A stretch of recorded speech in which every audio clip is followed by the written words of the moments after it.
السلام علیکم دوستو، ایک شخص نے ایک خوبصورت لڑکی سے شادی کر لی۔ وہ اس سے بہت محبت کرتا تھا، مگر ایک دن اس لڑکی کو جلد کی بیماری لگ گئی، جس سے اس کی خوبصورتی روز بروز گھٹتی جا رہی تھی۔ ایک دن اس کا شوہر کسی سفر پر نکلا، واپس آتے ہوئے اس سے حادثہ پیش آ گیا اور اس کی دونوں آنکھیں چلی گئی۔ خیر، ان کی ازدواجی زندگی یوں ہی چلتی رہی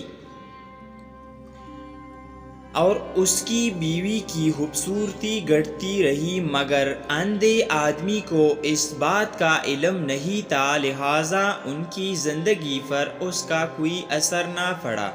دونوں ایک دوسرے کو پہلے کی طرح چاہتے تھے اور ایک دوسرے کا خیال رکھتے تھے۔ خدا کا کرنا ایسا ہوا کہ ایک دن اس لڑکی کا انتقال ہو گیا۔ اس کا شوہر نہایت غمگین تھا۔ اس نے اپنا سب کچھ فروخت کر ڈالا اور اس شہر کو چھوڑ کر کسی دوسرے شہر جانے لگا۔ تو جاتے ہوئے ایک شخص نے پیچھے سے آواز دی اور کہنے لگا،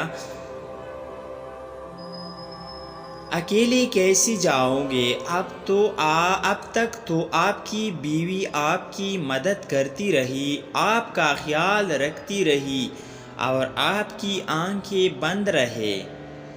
اندھے آدمی نے جواباً کہا، میں اندھا نہیں تھا، مگر اس سے ایسا دکھا رہا تھا جیسے میں اندھا ہوں، کیونکہ اگر اس سے یہ پتہ ہوتا کہ میں اس کی بدصورتی دیکھ سکتا ہوں تو یہ احساس اس کی بیماری سے زیادہ تکلیف دیتا، اس لیے میں نے اندھا رہنا ہی مناسب سمجھا۔